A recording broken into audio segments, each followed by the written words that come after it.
Hey, what's up everyone? Hope you're all having a wonderful time. Here's a quick guide for the strength stacking Maelstrom Druid in last Epoch. The strength stacking Maelstrom Druid, or the cold Werebear as many like to call it, is a very strong build that can do pretty much any content in the game. For this version of the build, we are going with ward as our main source of defense. The Primalist is not an easy way to scale ward, as we pretty much don't have any source of intelligence or ward retention for the Primalist class, so instead we have to get most of our ward from the gear we're using. Frostbite Shackle is a great example for this, as we get ward retention per 1% uncapped cold resistance. Branch of Hallows is another that will give us ward per second for each stack of Maelstrom on us, with some other great perks that will benefit for this build. As I was recording this, I didn't have that much ward retention on me, but with a bit of investment you can pretty easily get over 5k ward. By being the Primalist, we get access to the Berserker node from the Primalist passive tree that will make it so we take 25% less damage taken while we are on low health. And this works great as our life gets drained and replaced by ward instead from some of our gear pieces, making us always stay on low life. The build overall is not the best on single target, but got some really great clear while running monoliths. But even though the single target is not the best, it's still a very tanky and good overall build. It just takes a bit longer each boss fight. As a druid, we get access to the Werebear, from which provides ton of great perks and some new abilities. How it works is that we'll link all of our skills that we are using to the Werebear skills, making us shoot out Entangling Roots when we use Maul, or providing us with Maelstrom stacks once we use Roar, which also buffs us from the Warcry skill. To scale the damage, we're stacking Strength, which by being in the Werebear form will give the build flat spell damage equal to our Strength from the Bison Claw passive. The main damage for this build comes from Maelstrom skill. It surrounds us with a Maelstrom that will deal cold damage over time to enemies it comes in contact with. As the skill doesn't have a max stack, you can get a pretty decent amount of them, adding up to deal even more damage. It do have a max duration of around 10 seconds though. As just mentioned, we are using Roar to get the most of our stacks. This means if you want to get more single target, a good way of getting that is to get some cooldown reduction. We also get permanent uptime of both Haste and Frenzy from the skill as well. Roar is also providing us with the Warcry skill, which is another one that we are using for this build. Not only do we get the Maelstrom stacks from this, but also a big boost to cold damage and also some frostbite to close enemies to help out with some clear speed. Entangeling Roots is cast by using Maul, and this is mainly used for our clear, but it do help out a bit for single target as well, as skills scale quite nicely from the spell damage for both the hit and also for the dot of the skill. Lastly, we're using Spriggan Form, not to transform, but to get some extra perks for the Thorn Shield, which we'll get from the Druid passive tree. The build uses a lot of rage to sustain with our damage, and to help with this, we also get some perks to vines, making them grant us rage when they're hitting an enemy. Some pros, it got some good clear speed, and you can scale really high ward with a bit of investment of this. It's a tanky build, lots of damage reductions, high armor from strength. Biggest con for this is the low single target, and it also requires a lot of uniques, and most of them are quite rare. For the uniques, let's start with the Branch of Hallows, and this item is an interesting way of combining ward and shapeshifting. We get a flat 400 ward when we transform, and also up to 4 ward per second for each Maelstrom stack on us. We get some ward retention for 6 seconds after we transform, also up to 220% increased spell damage while transformed, some flat spell damage, and also +2 for cold skills. Frostbite Shackle is another unique with its unique modifier that gives us 1% ward retention per 1% uncapped cold resist. And what this means is that all cold resist over 75 will give us ward retention. And for example, if we have 175% cold resist, we will get 100% ward retention. And this is the only source for the druid to get ward retention pretty much as of now, so very important item to have if you want to scale the ward really high. We also get chance to apply Frostbite on hit, some increased Frostbite duration, freeze rate multiplier, and also ward gain on freeze. Exsanguous makes us drain our health for ward. We lose 20% of health and gain that as ward instead. We also get up to 30% increased attack speed, cast speed and move speed if we use the potion, and this lasts for 4 seconds.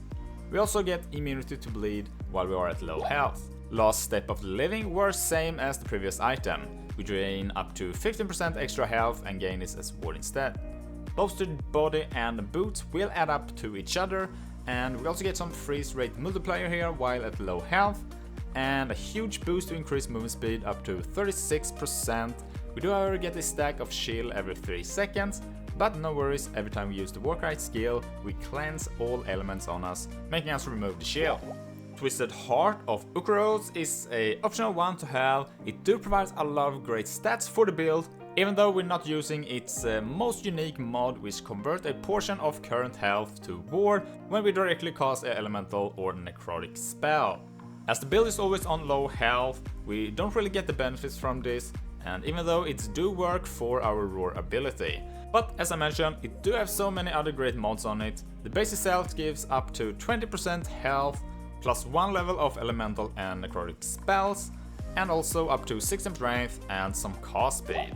For some stats for this build, try to go for health, resist, and also extra cold resist here for the ward retention, critical strike avoidance for the cap, strength, increased elemental damage over time or cold damage, increased cooldown recovery speed, and for the class specific stats, try to go for +2 level of Maelstrom or increased cooldown recovery speed while transform.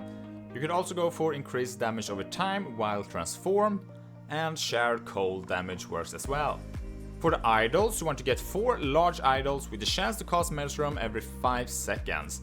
And for the suffix, you can go for either increased damage over time, or if you want to get some more ward, you can also get elemental resist while transformed. Throne of Ambition is another great idol for this build, as it provides 2% more cold damage per stack of ambition. This stacks up to 20 stacks. You gain a stack of ambition when you hit a boss or rare enemy with a 1 second cooldown, and we lose all stacks of ambition if you go 4 seconds without gaining a stack. And some more notable blessings is going to be from the Black Sun. Here we get some void resistance, Ending the Storm for some lightning resist, or you can also go for the ward per second here. Reign of Dragon, you can get to 20% to all resistance, or you can go for the critical strike avoidance for some easy cap. The Age of Winter for some cold resist for some extra ward retention. You can also go for physical resist here. And here you also find Shred cold resist, but we already get that from our Entangling Roots, so we don't really need it. Lastly, Spirit of Fire for the flat armor. And let's go over quickly the most important notes for the skills, starting with Maelstrom. So Maelstrom will surround us with freezing Maelstroms that will deal cold damage over time to nearby enemies. It is also going to be our main single target ability. Whirlpool for some increased duration for the Maelstorms. Turbulence for the damage multiplier here, and this would also double if you get 60 plus attunement. Windsweep will give us haste if you have 6 or more stacks of Maelstrom. And Wind Fury will provide Frenzy if we have 6 or more stacks of Maelstrom on us. And as the build always have over 6 stacks on us, we get Permanent Frenzy and also Haste for our character. Eye of the Storm for the huge damage multiplier, but for the cost of some reduced area effect. Frozen Abyss for even more damage multiplier, get damage to shield enemies and also extra damage to frozen enemies. Werebear Form is a ability that we get for being the Druid, and here we also gain 4 new abilities, and all the skills that we are using are linked to these abilities. Whitening Claw, really huge for this build. It makes it so we get spell damage per strength on this character. Ursine Storm makes it so we have a chance to cast a Maelstrom when we hit the enemy with Swipe or Maul. Woodland Bear makes it so after we use the Maul ability, we are now casting the Entangling Roots. Fury of the Maul, so we can reduce the cooldown of our Maul ability. Invigoration makes it so we get some health, and also Rage when we hit a rare or a boss enemy. Entangling Roots is another ability that we're using, triggered by the Maul skill. And this is mainly going to be used to increase our clear speed. Overgrown garden makes it so the Entangeling Roots now will shoot in a circle around us. We're using Noxious Grasp and also Lethal Spine to boost the damage over time for Entangling Roots. Winter Night Thorns makes the skill a cold-based skill. Shredding Vines for the physical resist shred, which is now transformed to cold instead from the previous node. We're using Rampant Growth here, and this is the main source of spawning our vines, which will help out sustaining our rage. Warcry is the main ability for us to gain Maelstrom stacks, and we also get some increased damage here as well. Shallow Breath for a shorter cooldown for the skill. Whirlpool makes so we get Maelstrom stacks every time we use Warcry. Purging Shout makes so we cleanse all ailments. Frost Claw for some increased cold damage. And Heart of Rime to apply some extra frostbite stacks once we use Warcry. The last skill that we have is Spriggan Form, and even though we're not transforming into Spriggan Form, we get some great benefits from the passive skill tree. And this is going to be applying to the Thorn Shield, and also make it so our vines will get the ability to sustain our rage. Deep Root makes it so Thorn Shields last longer. Aether's Bulwark for some increased armor. Wolf Growth make it so Thorn Shields have a chance to be recast. Garden of Range make it so our vines now have a chance to grant us rage once they hit. Hunter's Bane make it so our vines now cast thorns from range instead, making it a bit easier to sustain the rage. We're using Ice Branch to get the cold tag for the skill, and this will make it so we get some extra passive points from our items. Extra passive points. And here a quick preview of the passive skill tree. But for more information about the build, I do recommend you to go and check out Last Epoch Build Planner. Both for passives and the skills, you can simply use the progression bar at the bottom to easily see when and where to progress in the build. To the left of the build planner, you can also get a basic loot filter of the build that will highlight all you need to get for both leveling and for the endgame. Link for this will be in the description. So what do you think about the strength stacking Maelstrom Druid? Have you tried it out before or tried another version of it? Feel free to tell me in the comments below. Thanks for watching, don't forget to like and subscribe if you found this video helpful. If you want to support the channel even further, you can check out my Patreon for some extra benefits like behind the scene footage or virtual hangouts and more. If you got any other questions, feel free to drop a comment and I'll try to answer them as soon as I can. And with that said, I'll see you in the next one. Bye!